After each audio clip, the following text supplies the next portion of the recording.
Wetwogereranga ebya Kagame si birungi agava mu ggwanga erya Democratic Republic of Congo ayinza obutagaagala wamu n'akabinja kaka M23 ate teweerabira M23 eyo twategeddeko nti n'eggwanga erya Uganda mulimu oba oliawo ba agenti baayo. Frank Gashumba yavaayo n'atutegeeza nti singa ensonga yaabwe ey'Abanyarwanda enaagaana okubeera ng'esolvingibwa mu ggwanga erya Uganda tusuubire M23 ku ttaka ly'eggwanga erya Uganda ate nga bangi bagamba nti era bikolredde weeri. Mu ggwanga erya Democratic Republic of Congo bakyagenda maaso n'okuba nga bakubwa, bagenda maaso n'okuba nga bagobebwa mu bifo eby'enjawulo. Wenjogerera Paul Kagame Rutagambwa alabika atandise okugenda maaso n'okuba nga akifuuwa akizza munda mu bitundu eby'enjawulo gye bazze bamugoba. Gavumenti y'eggwanga erya Democratic Republic of Congo kyetandise okukola kiriwa.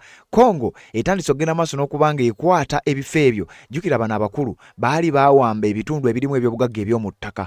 Kati Congo kyekola ekwata ebifo ebyo bye baali baawamba buli kyegenda maaso n'okweddiza ng'ekikwata nga contract eziwa amawanga ag'enjawulo akagenda maaso n'okuba nga gagiyambako mu kulwanyisa akabinja kana ka M23 ke twategedde obulungi ennyo nti kayambibwako Paul Kagame Rutagambwa okugenda maaso n'okuba nga katirimbula abantu katigomya emirembe mu ggwanga erya Democratic Republic of Congo nga na wano mu Uganda baatusuubizza okusinziira ku Frank Gashumba nti bwe bataakole ku nsonga zaabwe M23 yandirabikako mu ggwanga erya Uganda. Kakati we twogerera Paul Kagame Rutagambwa ne basajja be ebigambo si birungi. Njagala owulirize bulungi nnyo, nina wano information gye njagala okuwa. Batugamba Rwandan President Paul Kagame Rutagambwa abangi gwe bayita Pirato is currently facing intense international pressure and a diplomatic strain rather than an immediate threat to his domestic political power. The primary source of trouble stems from the ongoing conflict in the Eastern Democratic Republic of Congo and deteriorating relations with the Western.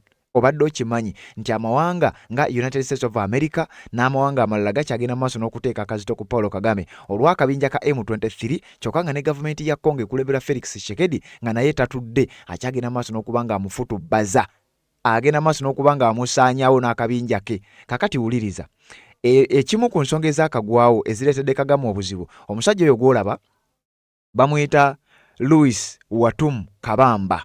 Ono nga ye Minister w'eggwanga erya Democratic Republic of Congo w'ensonga z'ebyobugagga eby'omu ttaka, Minister of Mines of the Democratic Republic of Congo. Gye buvuddeko yabadde mu ggwanga erimu erimanyiddwa ng'erya Belgium. Yasisinkanye obwakabaka bwa Belgium era ng'ezimu ku nsonga zaabadde zaakulaba butya bwe bayinza okukwatagana mu nsonga z'ebyobugagga eby'omu ttaka era baatudde mu meeting eyatwalidde ddala akabanga ng'abatema mpenda butya bwe bagenda maaso n'okuba nga bakolagana mu nsonga z'ebyobugagga eby'omu ttaka kubanga ono ye Minister ow'ensonga za mines mu ggwanga erya Democratic Republic of Congo. Yabafalaasidde n'ababuulira nti bwe bunajja kye tugenda okusooka okukola kwe kufutubbaza n'okugoba Paul Kagame Rutagambwa mu ggwanga erya Democratic Republic of Congo aleme genda maaso n'okuba nga futubbalako aleme genda maaso n'okubanga alemesa enteekateeka zino okubeera nga zigenda mu maaso. Kakati wenjogerera ebya Paul Kagame Rutagambwa ne biba nga byeyongera bweyongezi ogenda maaso n'okubanga bisajjuka. Eno eggwanga lya Amerika limuvuddemu atandise okubanga enkolagana ya Rwanda ne Amerika esaanawo kyokka n'eggwanga lya Belgium litandise okubanga libiyingiramu teweerabira. Waliwo abakungu Kagame be yafulumya mu ggwanga erya Rwanda olowooza baali bava mu ggwanga ki ng'akyagenda mu maaso n'okudiployinga amagye ge mu ggwanga erya Democratic Republic of Congo gentegeddeko galaga nti Kagame yagonze era amagye ge mbu gaalabiddwako nga gatandise okuvaayo mu ggwanga lya Democratic Republic of Congo. Bye bimu ku bukwakkulizo obwali mu ndagaano gye yasayininga endagaano gye bayita Washington Peace Accords ne gavumenti y'eggwanga erya Democratic Republic of Congo gye bateekako omukono nga 4 omwezi ogwa Desemba omwaka ogwa 2025. Kati Paul Kagame kigambibwa okuba nti newankubadde abaddenga agezaako okwegumyagumya n'okulaga abannansi ba Rwanda nti ye musajja tawunyikamu era n'ategeeza nti we refuse to remove our defensive measures. Oba magye oba byakulwanyisa ffe tetugenda kubijjayo oba mwagala oba temwagala. We refuse to remove defensive measures. Whether it means the troops and whatever else, we call it defensive measures. Yagamba whether it means the troops or what, we call it defensive measures. Era n'agamba nze siri mwetegefu kujja magye gange ku ttaka ly'eggwanga erya Democratic Republic of Congo. Omanye ekituuseewo wenjogerera abamu ku balwanyi ba RDF abamu ku bannamagye aba RDF ng'ogyeko ekya sanctions naye n'okulabulwa okwa Marco Rubio Secretary of State gye bwavuddeko ng'amawulire bwe nagakuwadde bwe yakoze statement n'agamba tuwadde Kagame ensale wa mwezi gumu n'ekitundu we tunaatukira mu makkati gw'omwezi gw'omusanvu balina okuba nga abajaasi be baweddeyo. Nakugamba Kagame ali mu kattu bw'akwata amagye n'agajja mu ggwanga erya Democratic Republic of Congo ebibye bibi kubanga ekonome ye ebadde rirayinze nnyo ku byobugagga eby'omu ttaka ebiva mu ggwanga lya Congo. Ebibye bibi olw'ensonga nti bano abasajja abayeekera bagambibwa okuba nti basinzira mu ggwanga eryo okwagala okuvuunika obuyinza bwe, ekyamazima bayinza okukola kye bayita regrouping ne baddamu ne bagenda maaso n'okuba nga bateekateeka butya bwe bagenda okugenda maaso n'okuba nga bajjako omusajja. Bino nga bikyagenda mu maaso obadde okimanyi te mu ggwanga lya Amerika waliyo bannansi b'eggwanga lya Rwanda abaddukirayo baatandika dde ekisinde nga bwe nakikusomera bw'oba nga obadde otugoberera. Kyokka ate singa alekayo abajaasi be Congo egenda kuweebwa amaanyi obuyinza n'olukusa okubasesebbulirayo okubakuba. Kitegeeza Kagame ebibye byongera ogenda maaso n'okuba nga si birungi. Kagame kigambibwa okuba nti eggwanga lyo oba ekonome ye erirayinze nnyo ku ggwanga erya Democratic Republic of Congo ebyobugagga eby'omu ttaka. Kyokka ate eggwanga lya Congo litandise okukolagana n'amawanga ag'enjawulo ng'oggyeko okugenda maaso n'okukolagana n'eggwanga lya Amerika mu ndagaano gye baasayininga trade for security, minerals for security.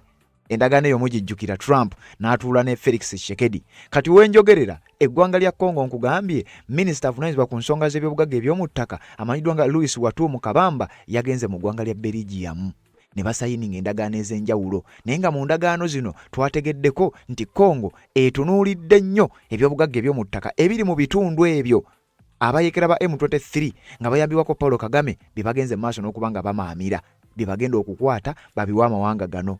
The Democratic Republic of Congo is aggressively targeting the Rwandan-backed M23 rebels in the mineral-rich eastern provinces to counter the insurgency and secure its critical resources such as coltan, cobalt and copper. Kinshasa has partnered with the development nations promptly the United States of America to establish economic frameworks and protecting mining zones. Kagame, M23, RDF tebagenda kuwangula lutalo luno, ebintu bigenda maaso n'okuba nga bibonoonekako. Newankubadde nga Kagame azzenga yeegaana, okimanyi okusinziira ku sources ez'enjawulo zitulaga nti eggwanga lya Rwanda litunda ebyobugagga eby'omu ttaka naye ng'ate okusinga ebyobugagga bino babibba mu ggwanga erya Democratic Republic of Congo. Kagame yawulirwako lumu ng'agezaako okwewozaako nti bannange ebyobugagga bye mutugamba naffe tubirina wano. Baamubuuza ebirombe biriwa. Ebyobugagga bye mwogerako coltan simanya biki ne golodi temulowooza nti biri mu ggwanga lya Congo lyokka, buno tebuba bujja. People have falsely believed that everything that DRC is known to have is only in the DRC, nowhere else. So if you talked about minerals in Rwanda, and they do exist, people would just say, no, this is not Rwanda's, it is from DRC. Agamba, akatambi ngenda kakumalirayo, agamba, nti bye mwogera, oba mwe bye muwulira mbu simanya buli kya bugagga kya mu ttaka kiva mu Congo, naffe tubirina wano mu ggwanga lya Rwanda.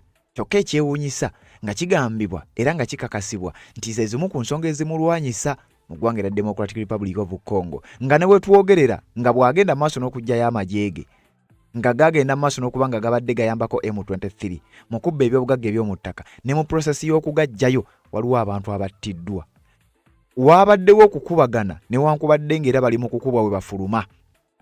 Abantu 2 battiddwa, abantu ba bulijjo 8 bagenze n'ebisago ng'amagye ga Congo gafutubbaza nga gakuba n'okusesebbula akabinja ka M23 akabadde kayambako oba oliawo n'okuwerekera amagye ga Rwanda agagenda maaso n'okuba nga gafuluma mu buwaze okuva ku ttaka ly'eggwanga erya Democratic Republic of Congo ng'akabonero akalaga nti Paul Kagame Rutagambwa ebintu byongera bwongezi okugenda maaso n'okuba nga bimwonoonekera. Nakugamba buli wawulira M23 ng'eruzinga, Paul Kagame Rutagambwa aba aluzinga ne munywanyi waabwe gwotegedde aba agenda maaso n'okuba nga naye ebintu tebimutambulira bulungi kubanga n'amawulire tuzze nga tugafuna nti naye alina kyamanyi kabinja kanaka M23 alina kyamanyi kubigenda maaso mu ggwanga erya Democratic Republic of Congo nga tewerabira nti n'eggwanga lyakulembera lyasingisibwako omusango ogwekubba ebyobugagga bino era nga wetwogerera ligenda maaso n'okuba nga lisasula Congo okusinzira ku kkooti y'ensi yonna eya ICC. Kkiriza tujjewo akalango kano nzije nkusosootolere Kagame wenjogerera si birungi, nakugambye bino ebiva e Congo teweewuunya nnyo nga bye biviiriddeko abakulu bano okufiirwa obuyinza bwabwe. Bwe tuva mu kalango ngenda bikutemera ogenda kutya.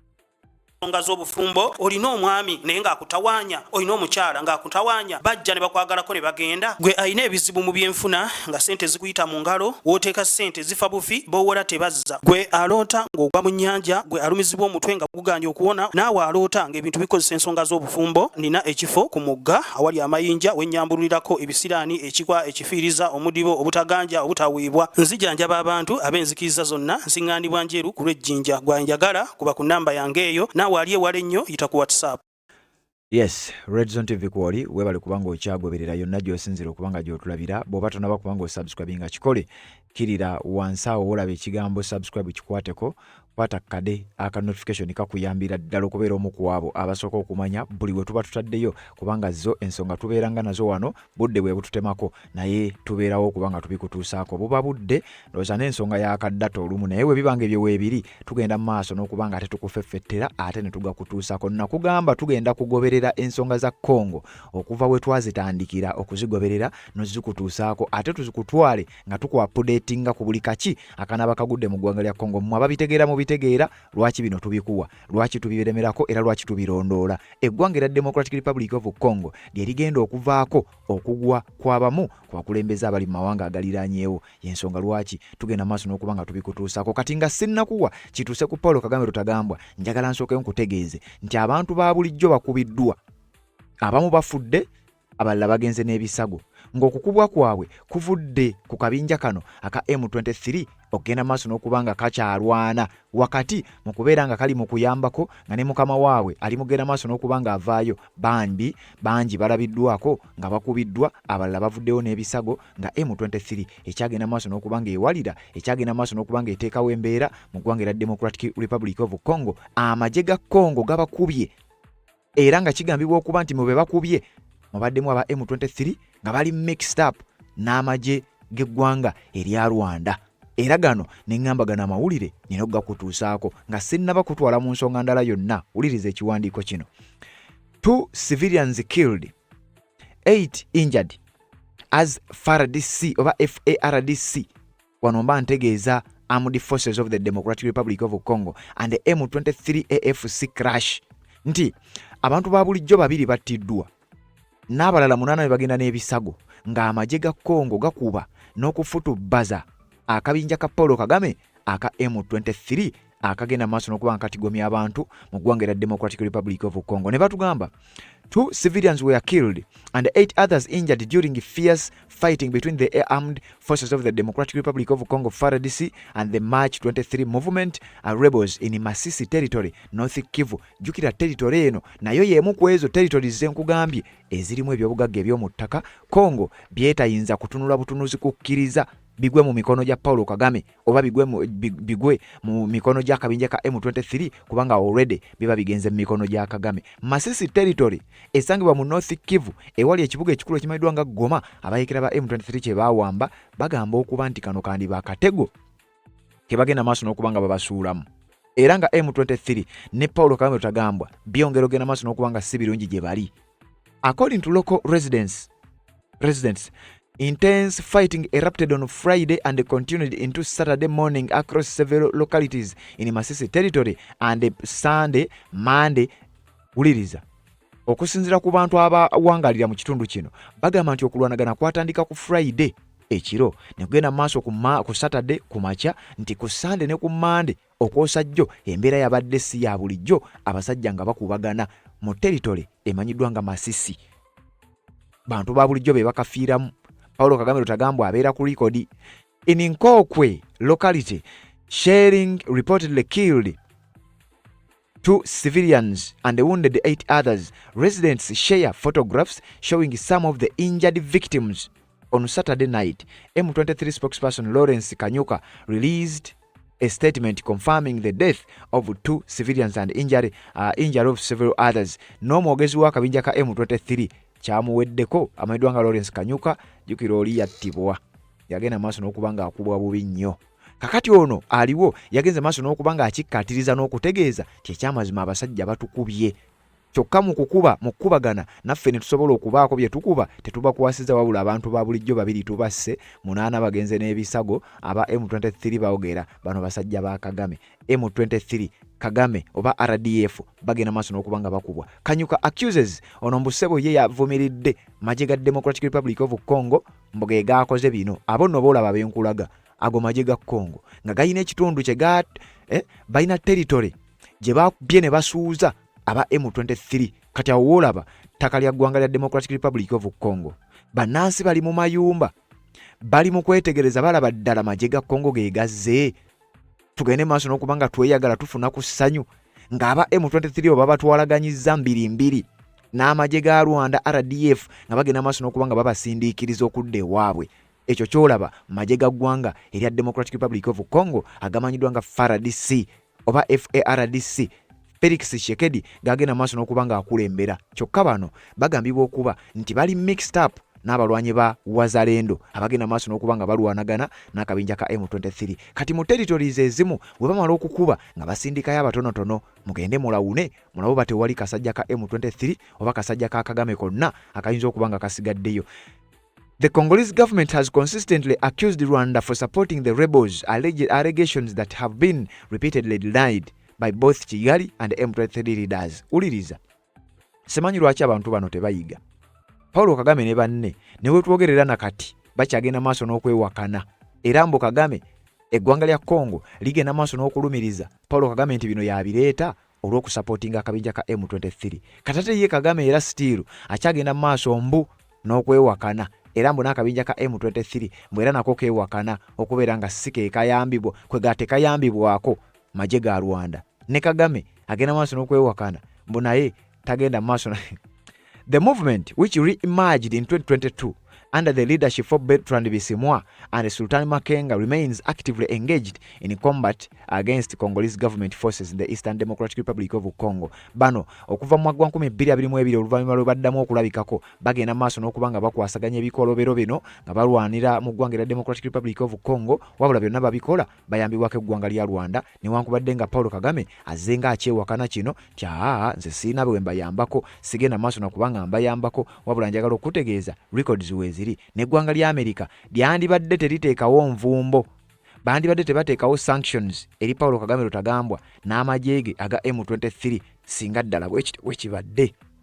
Kubanga obujulizi weebuli obugenda maaso n'okulumika Paulo Kagame Rutagambwa nti kino akikola. Era n'amajege aga RDF gagambibwa okuba nti gateekeddwa ku nninga essaawa yonna gafuluma. M23 maintains that its armed struggle is aimed at addressing corruption, discrimination, insecurity and the governance failures within the Democratic Republic of Congo. In early 2025, the movement intensified its military campaign in the Eastern Democratic Republic of Congo, capturing several strategic towns and raising concerns about a wider regional conflict. Ulira abayekera bana ba M23 bo bakyagenda maaso n'okubanga balwanagana era mbu bo bagamba uliriza okumanya bano bakyali ebintu bino bizibu nnyo. Abasajja ba Kagame bagamba mbu bo munnange ekibalwanya ku ttaka ly'eggwanga erya Democratic Republic of Congo mbu bakkiriza nti waliwo obuli bw'enguzi corruption, waliwo kye bayita discrimination, waliwo insecurity mu ggwanga lya Congo ne gavumenti okulemererwa okusavinga abantu baayo. Mbokati ebyo bye bibalwanya. Mbokati bo okulwanyisa corruption mu gavumenti ya Tshisekedi balina kukola bulumbaganyi ne mufiiramu abantu ba bulijjo. Okulwanyisa kye bayita discrimination balina kukola ekyo okujjawo ekyo. Balina kukola kye bakola, balina kukola buyeekera okujjawo ekyo. Okujjawo insecurity. Kati ebyokwerinda by'abantu ba Congo mbo bibadde bibi nnyo. Baba yeekera basajja ba Kagame mbokati boka bakikole bagende maaso n'okubanga balwanagana ne gavumenti mbolo balwanyisa insecurity mu bantu ba bulijjo.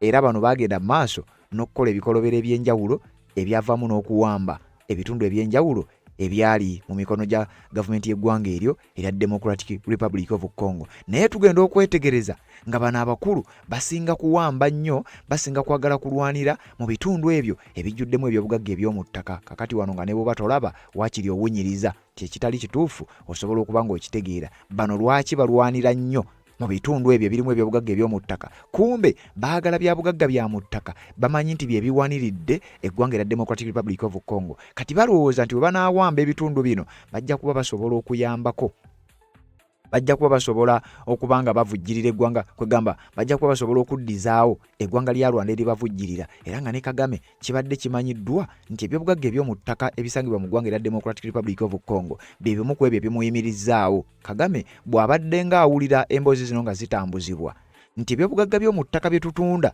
biva mu ggwanga lya Congo, Kagame n'agamba ssebo tojja kundyako buyinja.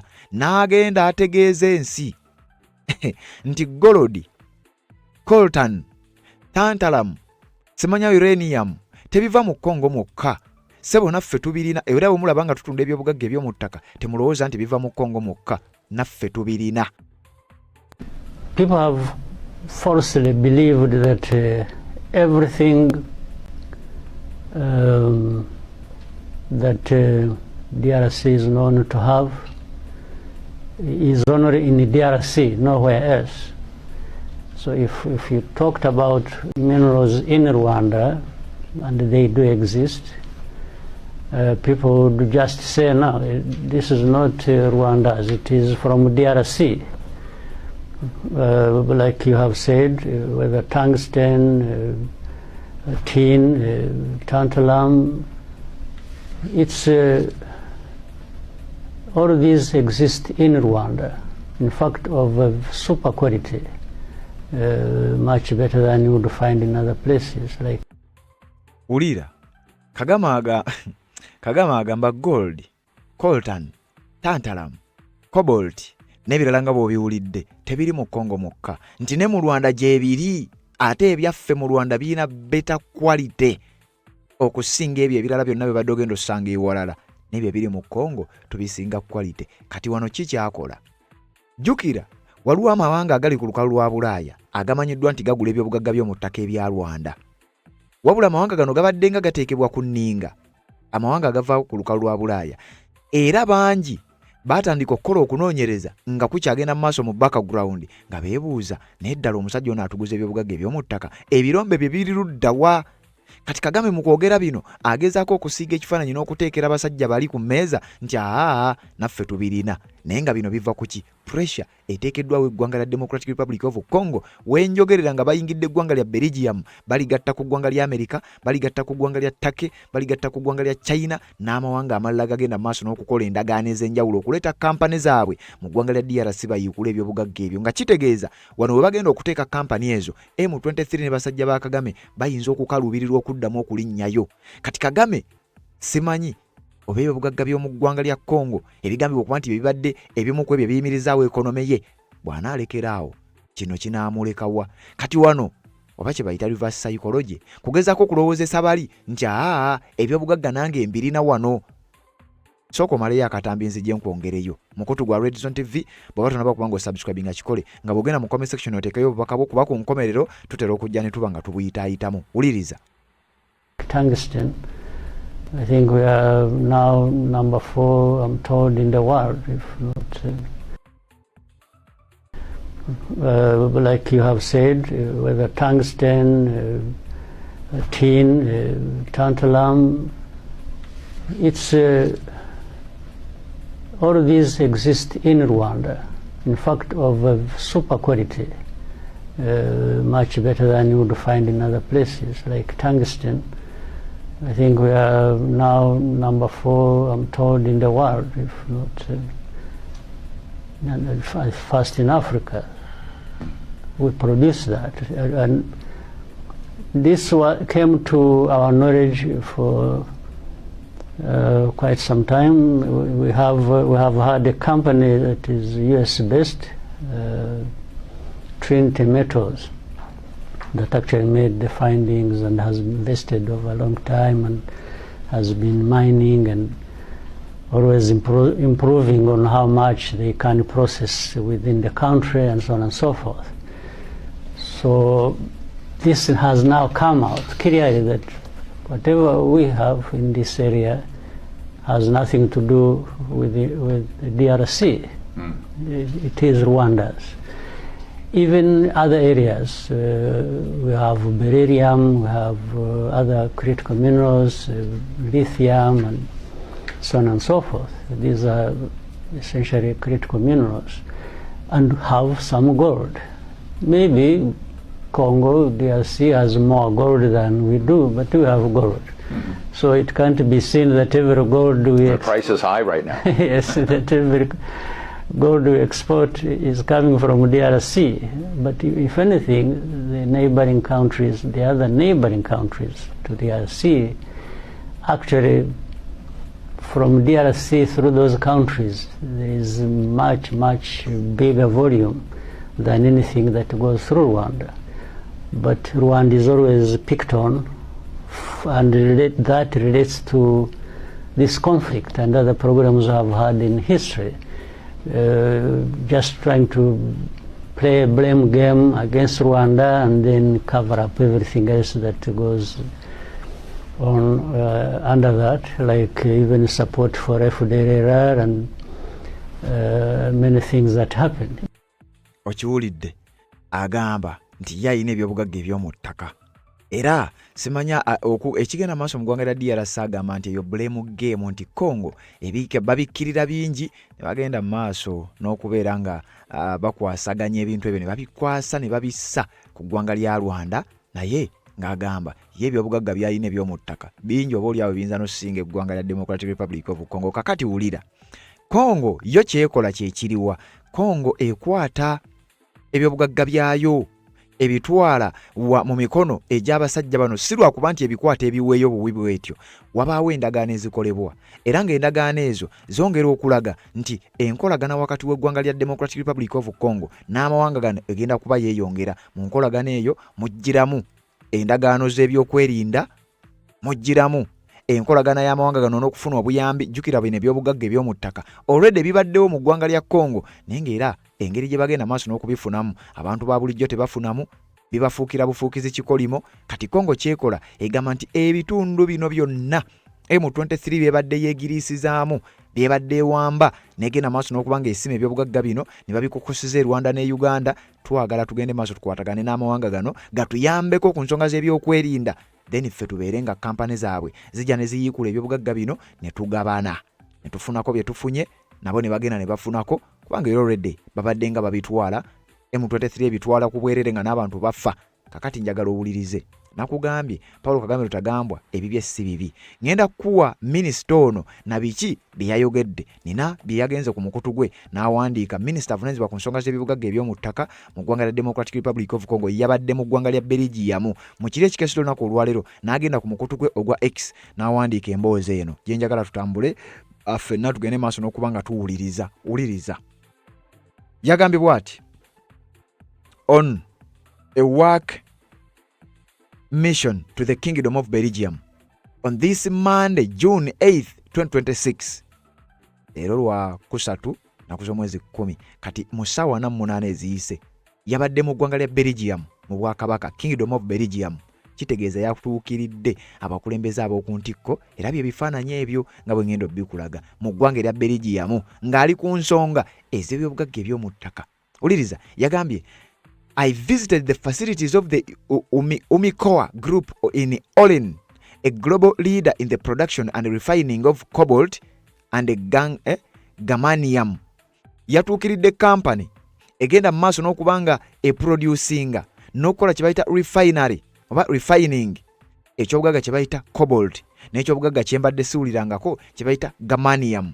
Njagala okutegeeza minisita w'ensonga z'ebyobugagga by'omu ttaka Louis Watumu Kabamba yagenze mu maaso n'akuba ng'asisinkana bakulu bano mu ggwanga lya Belgium. Olowooza kiki ekyabadde kimututte? Bagenda maaso n'okuba nga basolicitinga, bagenda maaso n'okuba nga bayigga ne baleetera eggwanga lyabwe, ne bagenda maaso n'okuba nga balisembeza ku mwanjo n'amawanga gano agagambibwa okuba ge gagenda okubayambako mu nsonga z'ebyokwerinda, ekiraga nti Paulo Kagame Rutagambwa si birungi. I discovered the technological advances developed by the group in the value chain of critical minerals. I am satisfied with the level of innovation observed and I have commended the existing partnership with the DRC and Belgium, Uliriza, which already fosters the exchange of skills and technologies for the benefit of the Congolese mining sector.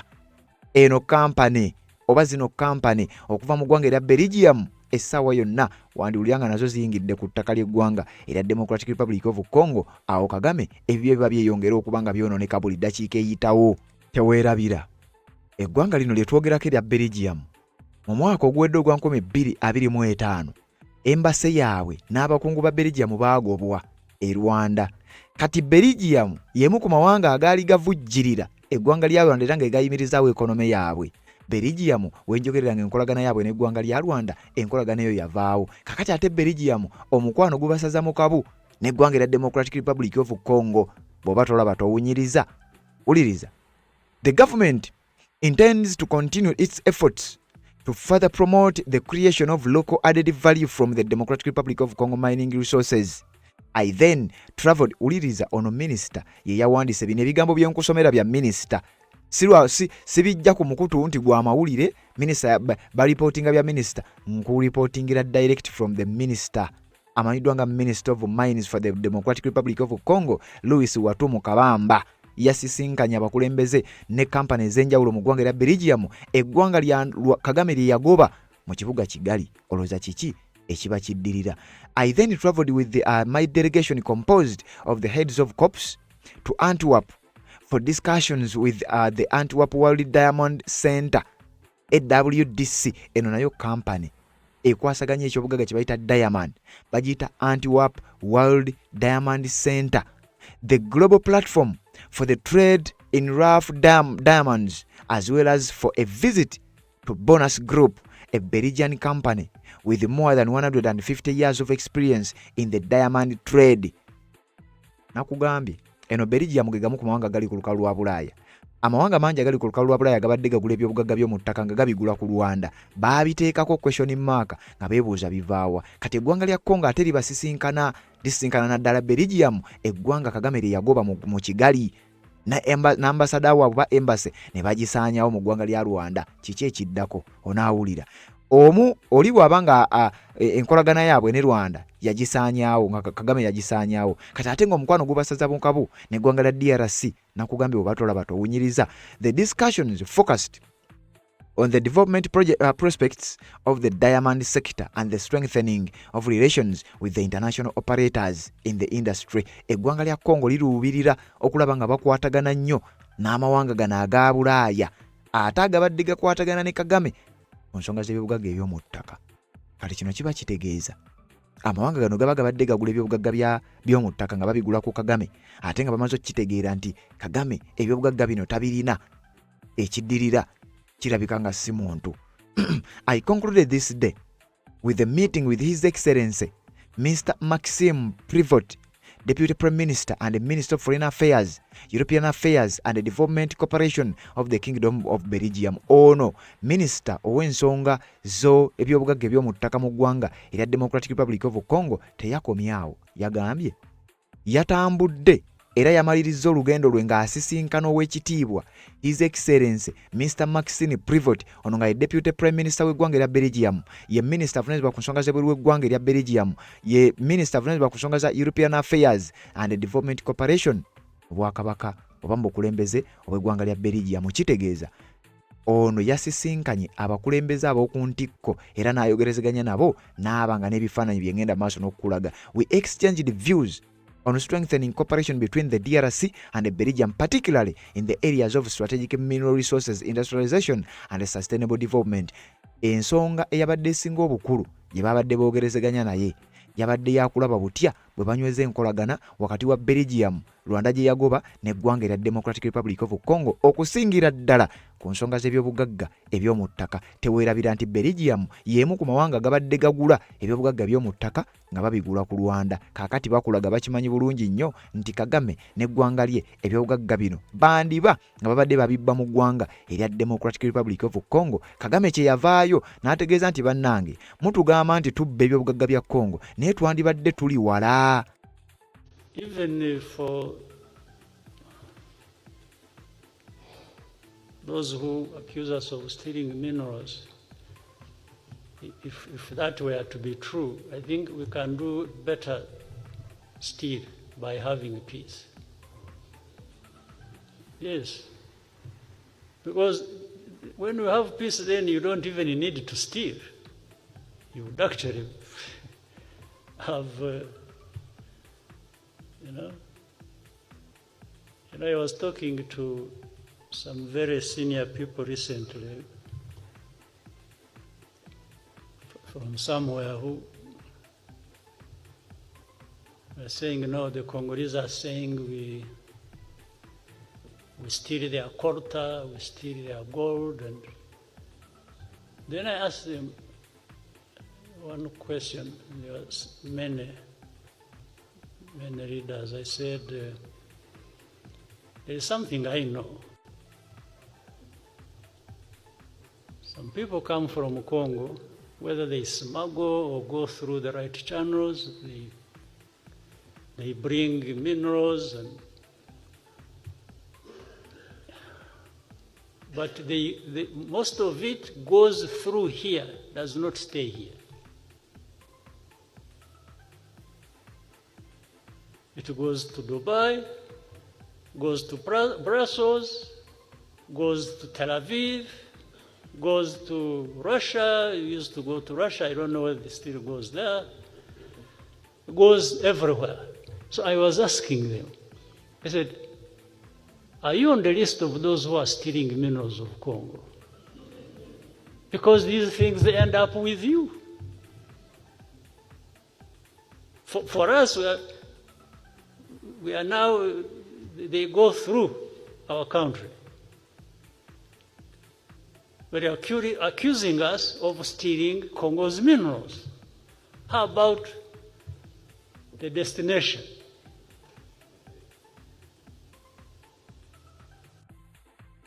Kagame agezaako okwegaana nti tebabba bya bugagga bya mu ttaka mu ggwanga lya Congo. Amawanga gano gagezaako mu exposinga era nkugambye yemu ku nsonga lwaki eggwanga lya Belgium lyagobwa mu ggwanga lya Rwanda ng'ensonga eva ku nsonga ezifaananyiriza ku ezo. Kati Kagame eggwanga lye yagoba kakati ate eggwanga lya Congo batandise oddigatta kwaga amawanga ge basembezza agagenda ogenda maaso n'okubanga gakolagana nabo era ng'omusajja yatugambye nti ezimu ku nsonga lwaki baasisinkanye bya bugagga bya mu ttaka.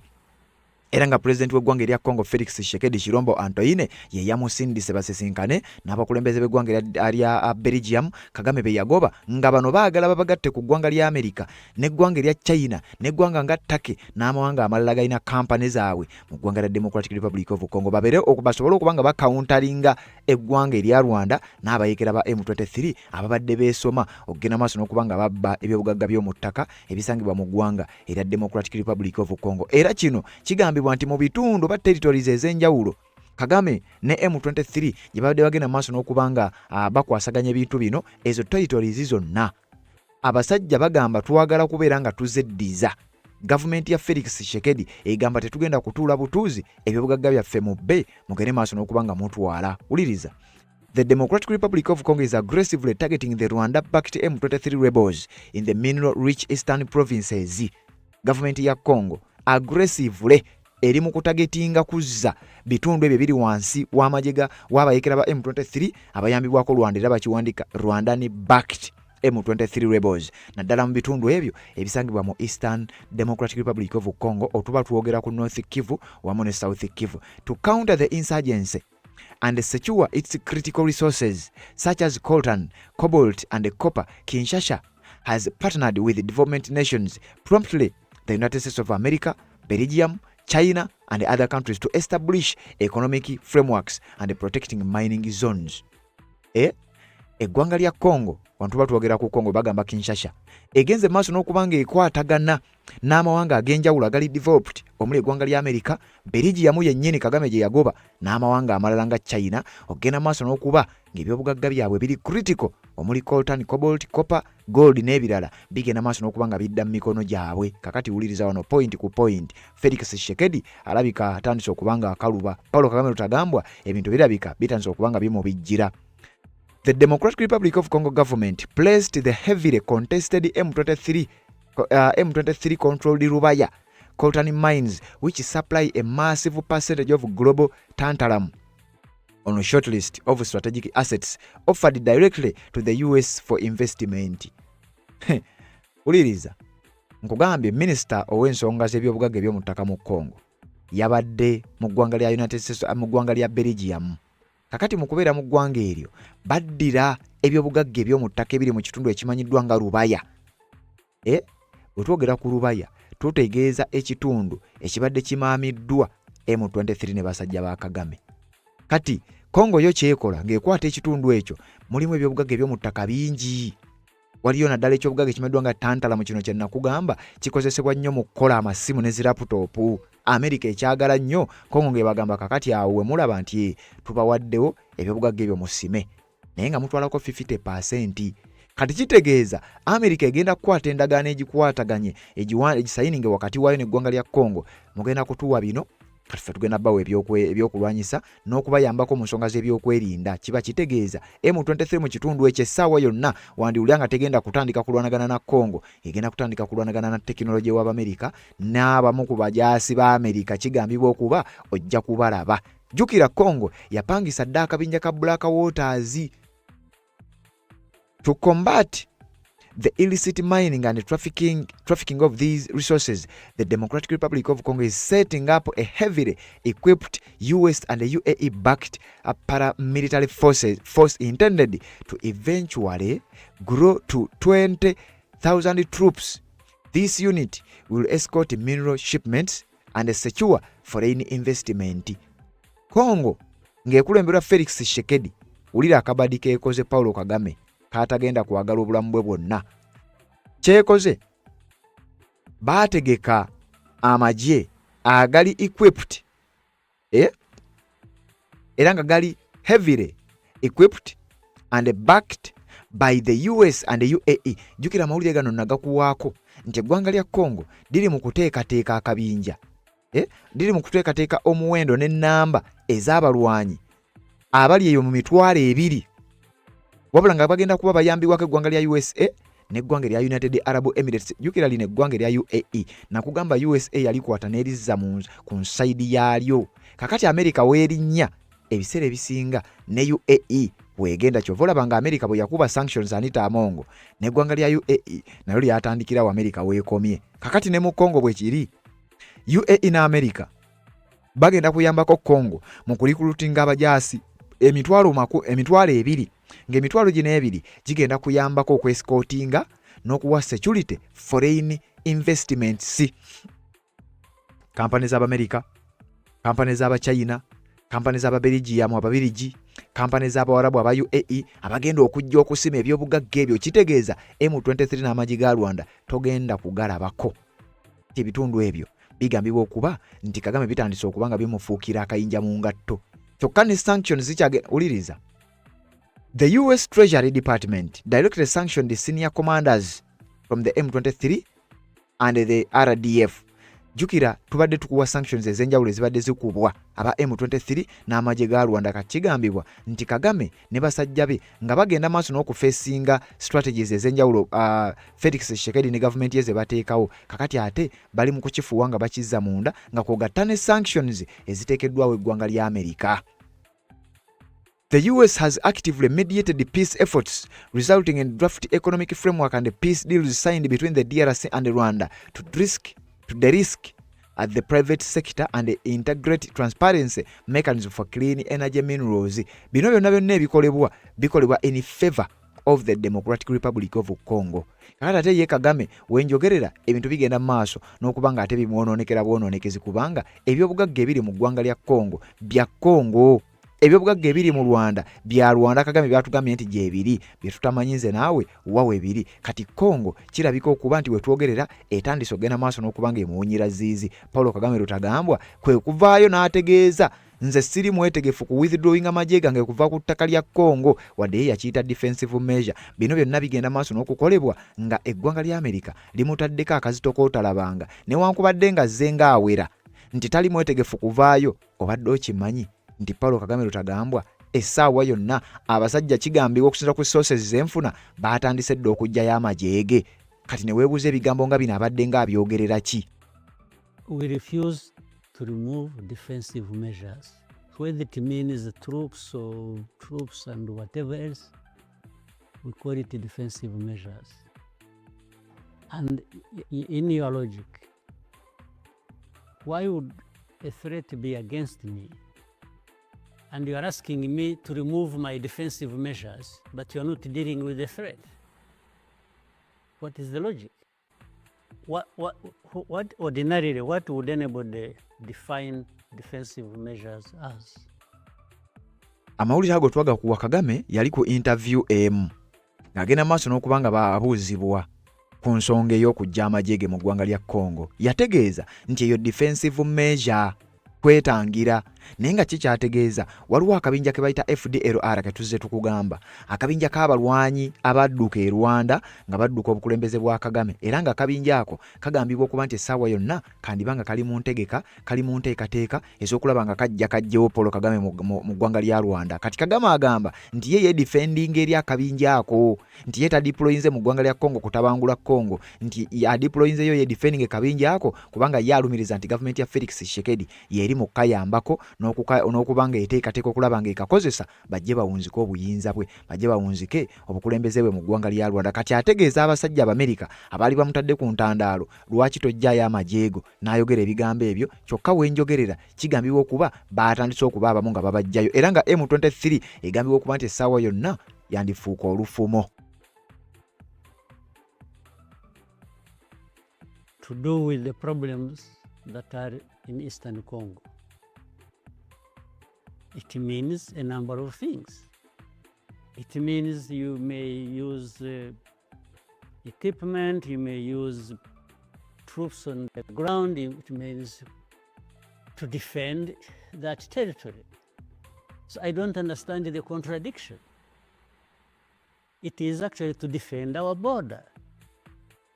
So if I'm defending my border, one morning I'm in 5 kilometers or 10 or 20 because of what I identified as the threat. And in another week, they have pulled back. Or in another week, if there was an equipment to deal with the matter that is threatening you, so I mean, there is no contradiction. Defensive measures have always been outlined as being there. First of all, having announced ourselves in different places, defensive measures we take. And defensive measures do not mean one thing. Concerning those measures, defensive measures, Mr. President. Kakati Kagame nga yakamala okwogera ebigambo ebyo, tufuna amawulire era tukizuula nti ali mu kuva mu ggwanga lya Democratic Republic of Congo, ng'ate eggwanga lya Congo minisita avunaanyizibwa ku by'obugagga eby'omu ttaka ye ali mu kugenda mu maaso nakubeera ng'ate akwatagana n'amawanga ago naddala ago agazze gagobwa Paul Kagame Lutagambwa. Kati nga sinnakuwa biki birimu kuwaliriza Paul Kagame kuvaayo ebigambo bya Secretary of State w'eggwanga lya America Marco Rubio ne pressure America gyemutaddeko twakitegeddeko nga bwe baava mu kitundu ekimanyiddwa nga Uvira, kakati bwe bali mu kwamuka eggwanga lya DRC. Teweerabire eggwanga lya America lyategeeza tugenda kulondoola n'okwekennenya tulabo baddala Kagame amajeego ogajjeeyo. Jukira yava mu kitundu kya Uvira akyasobola na kukirinnya yadde akatono ennyo olw'ensonga America yamuteekako akazito oluvannyuma lw'endagaano eri eyasayiningibwa. While the M23 has withdrawn from Uvira, which is in the South Kivu province, and the Congolese military now retaking Uvira, it is important now that we recenter and have this continuous discussion in what the US and Rwanda mineral deal entails. What is dubbed as a shortlist between the United States and the Kinshasa government is a list of minerals, a list of companies that would succeed its operations, its ownership in some of these mines to the United States. Ebyobugagga eby'omu ttaka Paul Kagame Lutagambwa n'eggwanga lye bye badde bafuna okuva ku kabinja ka M23 nga kayambako okugenda maaso n'okuba nga kabibbayo wenjogerera bye biri mu kubaviirako ekizibu. Okuva mu bitundu bya Uvira gye baava era yali ndagaano eyasayiningibwa wakati w'eggwanga erya Amerika n'eggwanga lya Congo ne liwaliriza. Kati wenjogerera Paul Kagame Lutagambwa nkugambye akifuuwa akizza munda. Batugamba Rwandan President Paul Kagame is currently facing intense international pressure and a diplomatic strain rather than uliriza. The primary source of trouble stems from ongoing conflicts in the Eastern Democratic Republic of Congo and the deteriorating relations with the Western allies.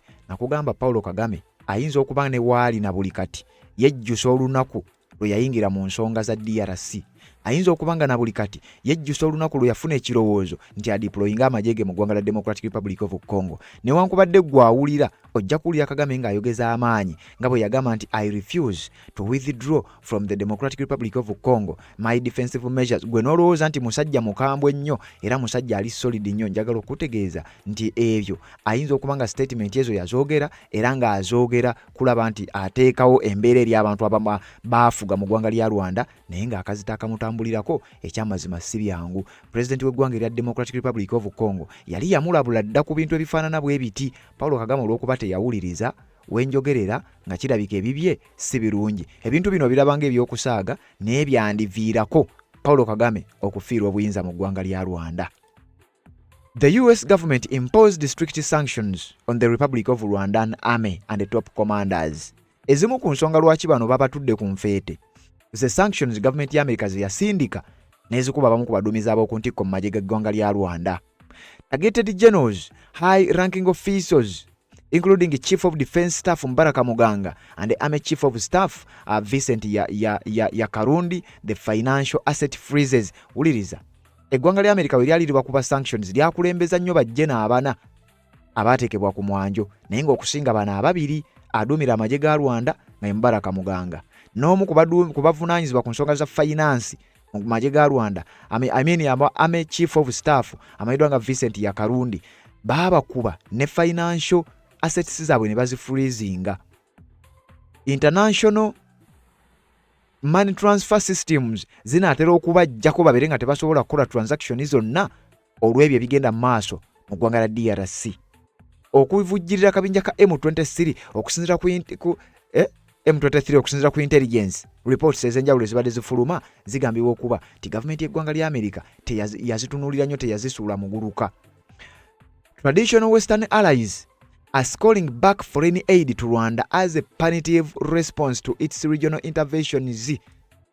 Agamu ku mawanga nga manywanyi ga America gatandise okugenda maaso n'okubanga nago gajjayo obuyambi bwago bwe babadde bawa eggwanga lya Rwanda in general n'okusingira ddala gavumenti ya Paulo Kagame. Kati kitegeeza Kagame ali mu kuddira ekonomi y'eggwanga lyakulembera, ali mu kugikuba ekigo ku ttaka naye nga ye nkugambye essaawa yonna bino byandimuviirako okugenda maaso n'okuba nga afiirwa obuyinza bwe mu ggwanga erya Republic of Rwanda. Kakati wenjogerera Paulo Kagame tutagambwa ebintu bikyagenda maaso n'okutabuka.